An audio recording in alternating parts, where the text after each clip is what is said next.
This week, what is secret? What's not secret? A calling back to our first episode ever. Freemasonry, secret or not secret? But we're not rereading the article. We are looking at what exactly are those secrets that we talk about openly. And are they secrets or not? Great information for the new Mason and seasoned Mason alike. Then we'll read a quick piece from the New Age, the Scottish Rite Southern Jurisdiction publication, this one from 1950, about a Dr. Jekyll and Mr. Hyde version of America. All this and more. Stay tuned. Welcome back to Whence Came You, a Masonic podcast featuring research papers and discussions related to Freemasonry. Here's your host, Brother Robert Johnson. Welcome back to the show. This is episode number 661. My thanks goes out to our contributors, fellows, producers, and legacy partners of the WCY podcast. Without you, we can't make the show the way we do it and increase our proliferation of Masonic information, Masonic light, the philosophy of Masonry, the royal art, with all those interested and even our friends and families who might have a passing interest in the world's oldest fraternity. If you're curious on how you can help support the WCY podcast, head on over to our website, wcypodcast.com.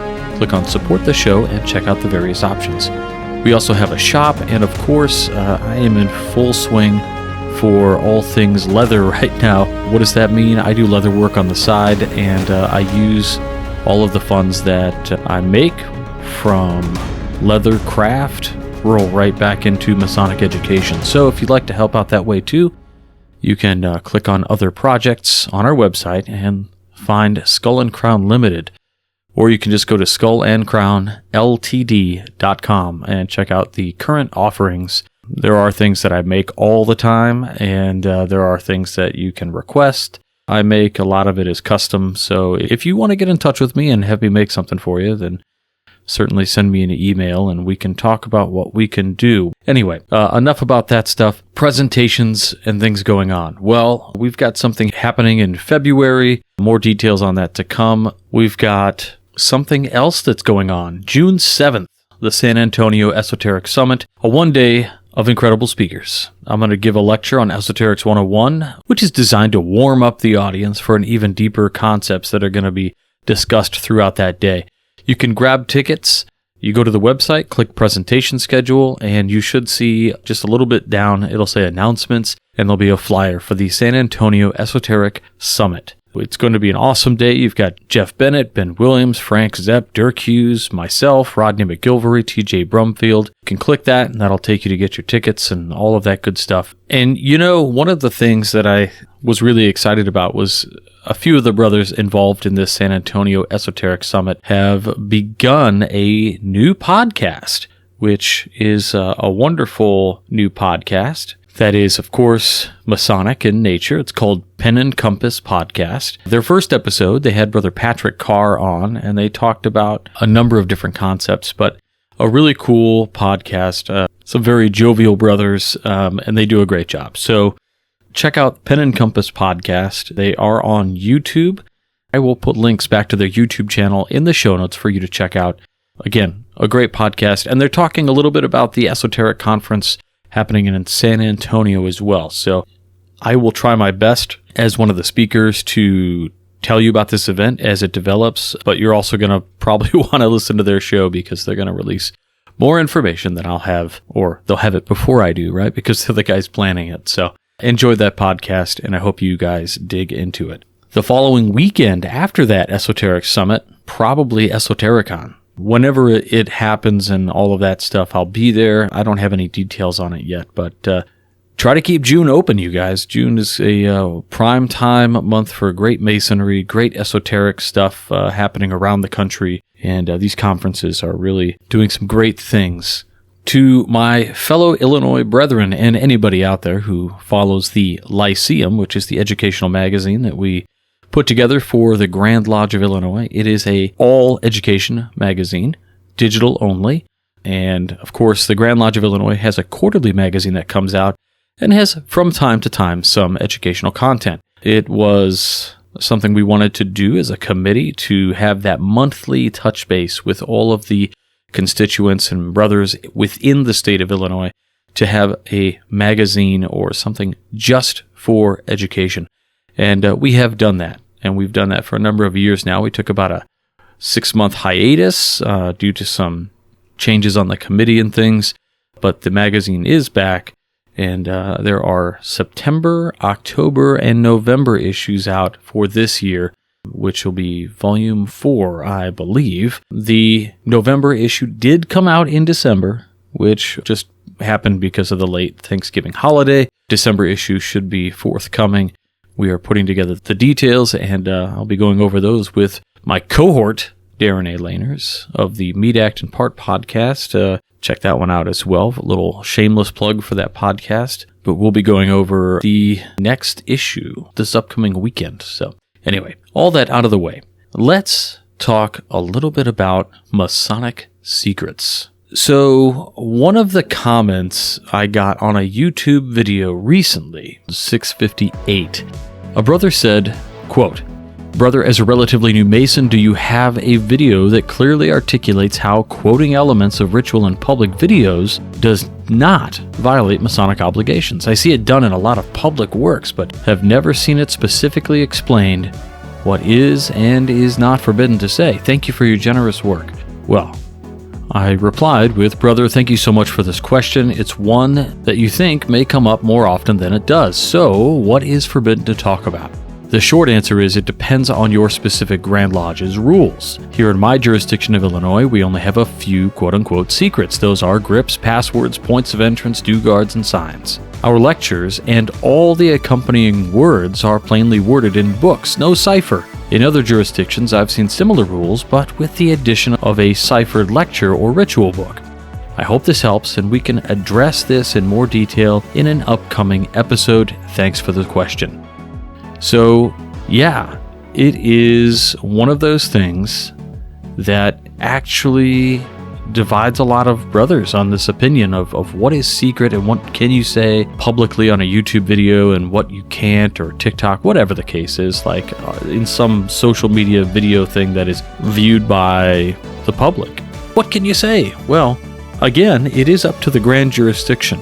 Now, I'll tell you this, I think if you sat there and you were on video and you described the ritual point by point in detail, and maybe even in not so much detail, you could get in trouble for that. And I say in trouble like, the Grand Lodge might come to you or the master of your lodge or something and say, "Hey, you have violated your Masonic obligation." However, what is the line that exists between what is secret and what isn't? What can be discussed in social media or out in the public or in private groups? The thing is, most Grand Lodges adhere to this idea of grips, right? So our handshakes or whatever you want to call them. The passwords of the different degrees, points of entrance, that is known to Masons. Dew guards and signs, those are ways that guild members would identify other guild members without showing some sort of proof that you're a member. Those are secrets. And I think at the foundational level, those are secrets, meaning I think most jurisdictions would agree that those are secret. Now, if I just pulled out my Grand Lodge Ritual and Monitor and started reading directly from it, I think the optics of that look pretty weird. When I say the monitor, I mean the book that has the ritual in it that we memorize. Now, if you were just loosely speaking about those things within the text or the monitor, and you maybe quoted something here or there, I don't necessarily think that's a violation. And I'll explain this in a really interesting way. Here's the thing. The ritual is pieced together. It is a work of art. It is also a work that pulls from other works of art. So in saying that, the things that are within the book and all of the subject matter is already out there. And I don't mean like published exposés on Masonry. I mean it's out there in other things. So, for instance, in the early 20th century, when the Hermetic Order of the Golden Dawn was expanding through the golden age of fraternalism, and esoteric orders and spiritual orders were popping up all across America, Paul Foster Case, the founder of Builders of the Adytum, or Adytum, BOTA, was a member of the Golden Dawn here in the United States. And he began in his study circles to tell the other members of the Hermetic Order of the Golden Dawn, or HOGD, that all of the lectures in the degrees, these secret, inspired, divinely inspired lectures in the degrees,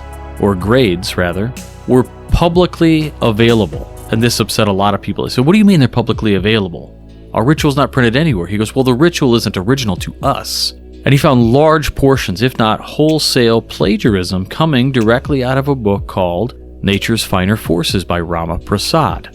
And when he let this out, Mowena Mathers, the wife, and kind of, I don't mean to say like she's loony, but she's a wild one. Mowena Mathers, the wife of Samuel MacGregor Mathers, one of the founders of the Hermetic Order of the Golden Dawn, one faction anyway, she expelled Paul Case for saying this, even though it was true, because the truth implicated or implied that MacGregor Mathers plagiarized this material and passed it off to the adherents of his system. Now, Freemasonry has not plagiarized anything, but let's be honest in that much of the allegory and foundational work of Freemasonry is biblical, Old Testament. Nothing is named or pulled from the ether in that allegory. It all comes from the Old Testament. So it's already out there, right?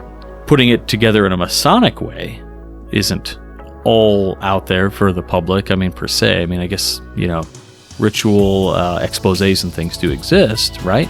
But it's pulled from there. There's Shakespeare in there. There's all kinds of piecemealed poetic arts and writings and biblical texts that are pulled into the Masonic ritual. So let's just pretend I was in a strict jurisdiction and I decided to read a portion of biblical text, and I did so on a Masonic channel, and a Grand Lodge, the hypothetical Grand Lodge, had a problem with it and threatened to expel the brother for reading this Masonic prayer publicly. Take away the fact that the guy is a Mason, and now this is just a couple verses from Psalms. So what makes it Masonic? It's already a printed text. It's just a quote from the Bible, right? So in that same way, we have to ask, what makes anything truly Masonic?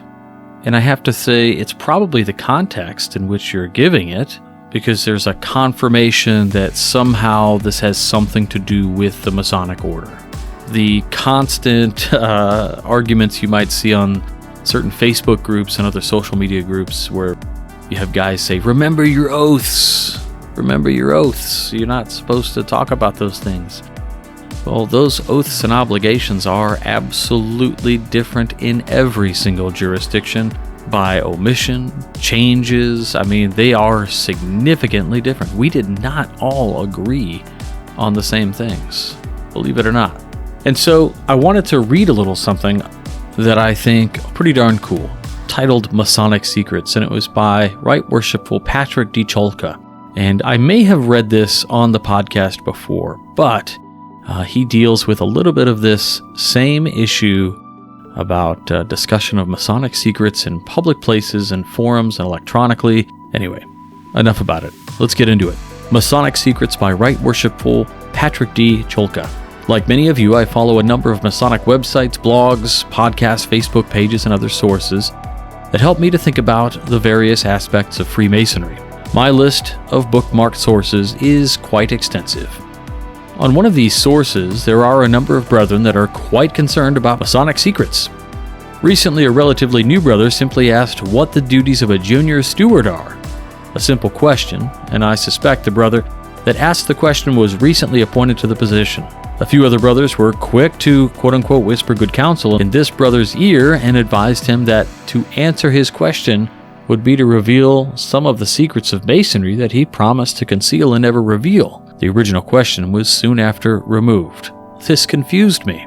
In the booklets associated with the Wisconsin program, where the Grand Lodge of Wisconsin's candidate education and examination information is communicated, we are clearly told that of the information contained in those booklets, The only information we are required to keep secret are the modes of recognition, and the duties of a lodge officer are covered to some extent in those booklets. In addition, in our ceremonies for the installation of officers, the duties of all the officers are carefully explained. Seeing that the installation of officers is one of very few of our ceremonies that can be publicly performed in the presence of Masons and non-Masons alike, it doesn't seem like something we are trying to keep secret.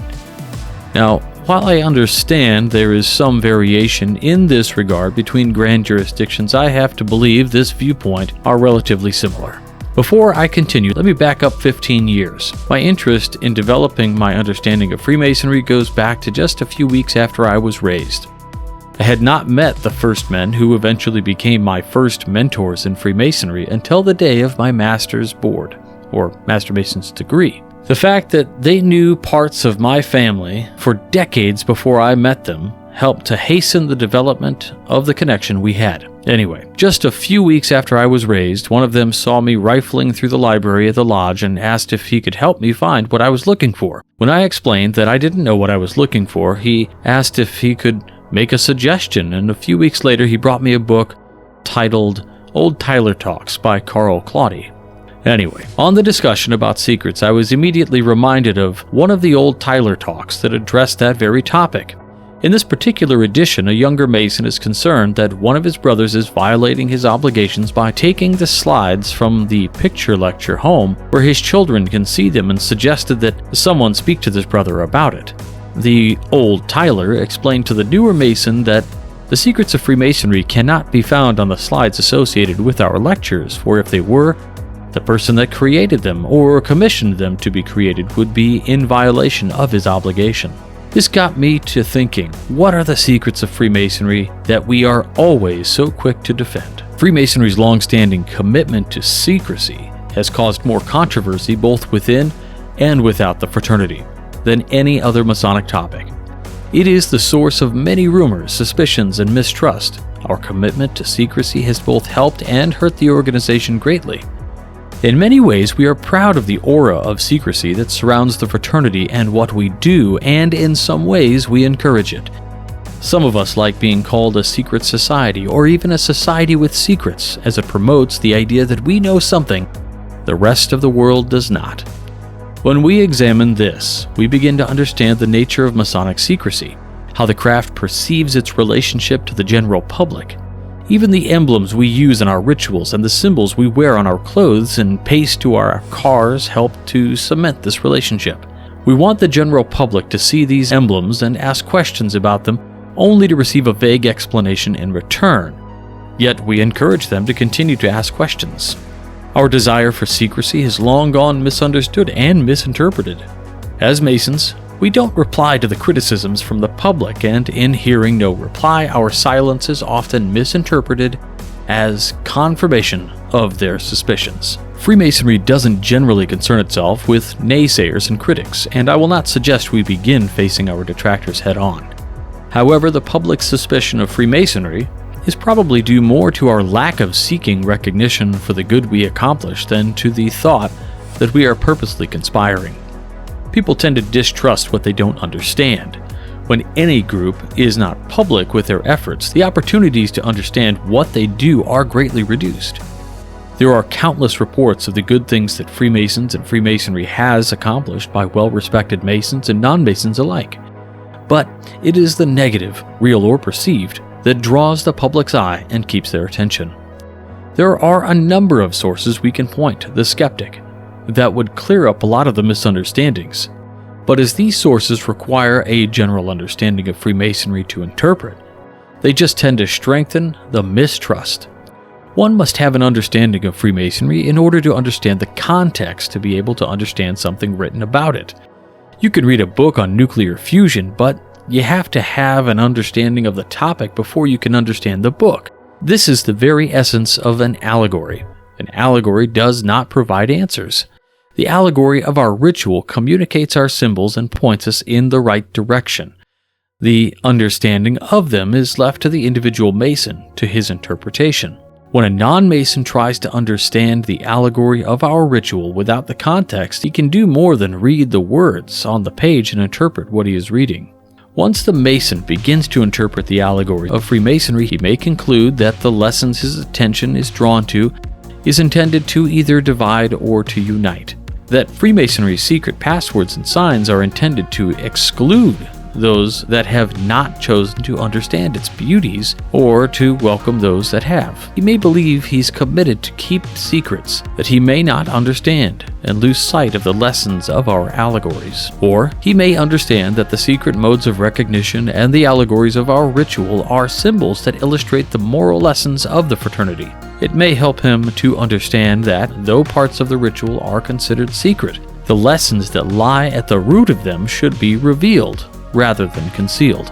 Each of us are charged to guard the secrets of Freemasonry, but we must consider what can be done or is hoped to be shared. Guarding those things that are not secrets as though they are promotes intolerance and exclusiveness and contradicts the benevolent spirit of Freemasonry that takes root in the fraternity's foundation. Some Masons are satisfied with what they see on the surface and do not seek to understand the meaning behind it and the beautiful system of Freemasonry which was carefully constructed to bring people together, often keeps them apart. Consider this: if Freemasonry provides a Mason with the tools to make himself better, and if one of the requirements to become a Mason is to be a good man prior to petitioning a lodge, where did that foundation of being a good man come from if not from Freemasonry? It stands to reason that before petitioning a lodge, we were able to tell the difference between the right and wrong and had been familiar with many of the principles Freemasonry holds dear. Perhaps the principle of equality or even the cardinal virtues of temperance, fortitude, prudence, and justice. The principles, tenets, and maxims of the fraternity holds dear are not exclusive or unique to Freemasonry, and we must have possessed them in our hearts long before petitioning a lodge. What is unique to Freemasonry is how we reinforce them.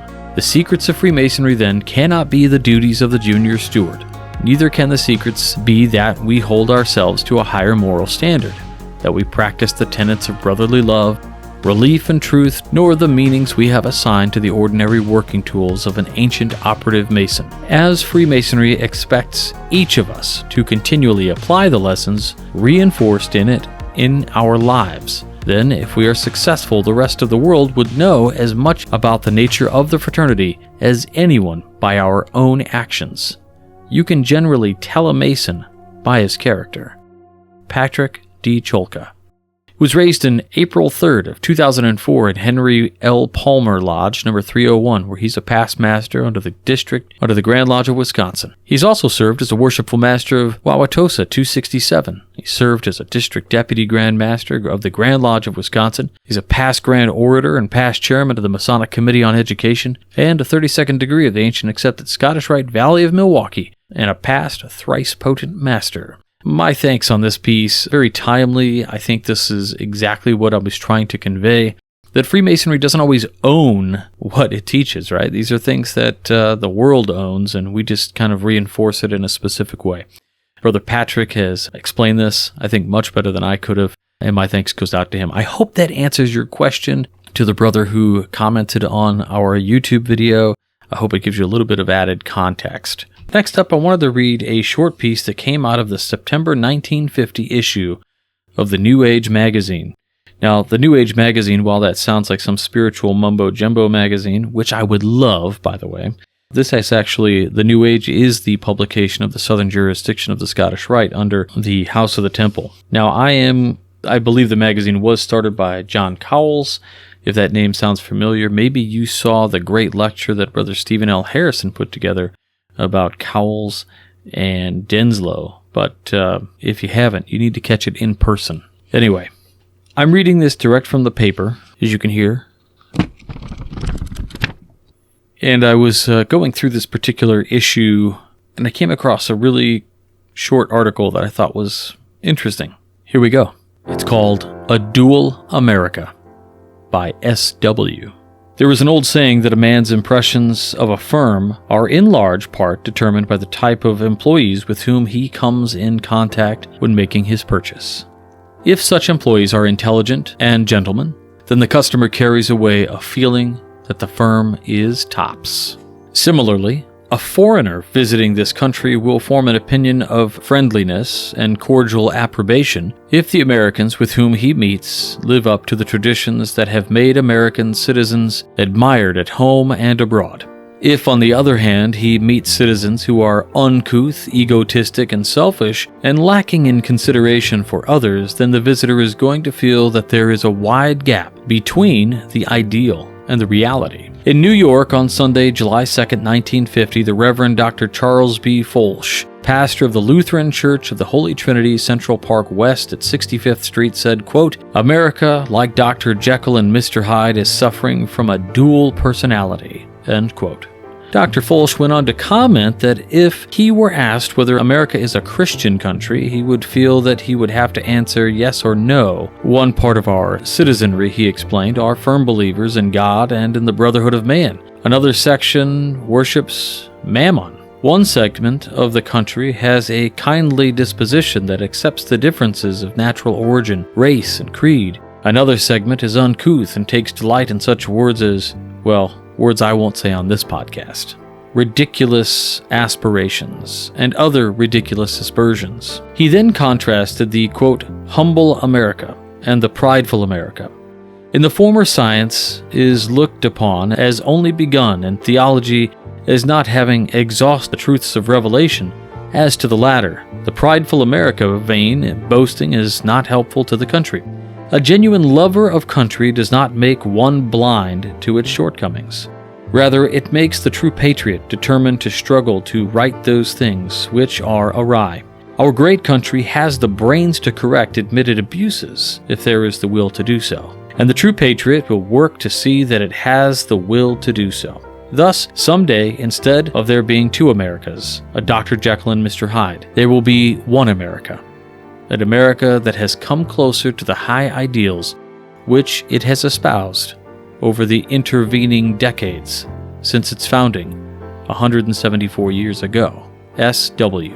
I found that interesting on a number of points.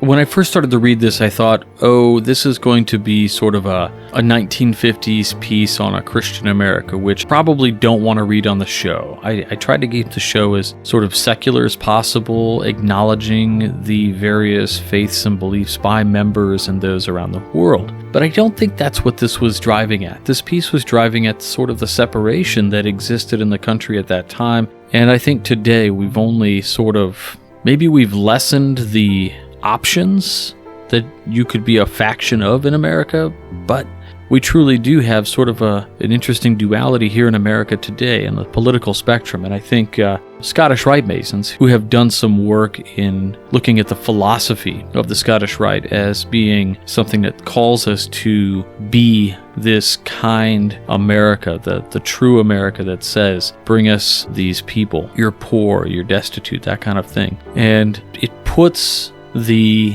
idealized America on display and calls us to work toward that. And it's something that I think is very pertinent. I think, Masonically speaking, we can all agree we can do better. And I hope we do. So take that for what it's worth. Anyway, I hope you guys had a good time this week, learned a little something. I learned something as well. I always do. It's one of the benefits of doing a Masonic podcast. I'm learning every single week. I did the math a little while back, and I thought, we've been doing this show since 2011. So that's, 13 or 14 years. And there's 52 weeks in a year. Generally, I do 50 episodes a year. So, we've got 661 episodes right now, and on average, I read 3 Masonic articles every single week. That means I have likely read somewhere around 1,950 articles to all of you and myself. So, anyway, always learning, ABL, always be learning. Thanks so much for joining us again this week. My thanks again goes out to our contributors, fellows, producers, and legacy partners of the WCY podcast. You guys make this what it is. I can't thank you enough. If you're interested, head on over to our website, wcypodcast.com. Click on support the show, check out the options. And with that, we'll talk to you all next week. And until then, stay on the level. For Whence Came You, I'm Robert Johnson. Take care. You've been listening to Whence Came You, a Masonic podcast featuring research papers and discussions related to Freemasonry with your host, Brother Robert Johnson. Be sure to join us for our next edition.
WCY Media.